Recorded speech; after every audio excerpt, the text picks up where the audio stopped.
এই দারুল কারাতের যে আমানত সন্দেহ নেই, এটা মকবুল যখন রসুল পাক সাল্লাম থেকে কর্তৃক অনুমোদিত কারাত।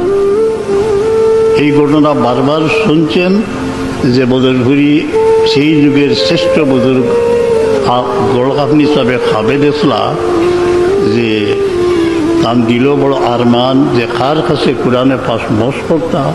দেখা গেল এক মহফিল সরবরে কায়নাত ইসলাম তশরিফ রাখছেন আর সাহাবি তাই আরো ঘটনা। তখন সাহ কামরার ওয়ালিদ সাহেবরে দেখাইয়া কইলা আপনার দিকে হুজুর ইশারা করছেন আপনার কাছে।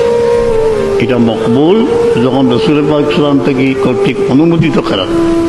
এবং মসজিদে যে সময় হুকুম দিচ্ছেন মক্কা শরীফ গেছেন কি করমপুর গেছেন তাই পড়াইছেন, যার কাছে এই আমানতটা আছে যদি হেফাজত করবেন আল্লাহ তৌফিক না দিলে হইতে নাই।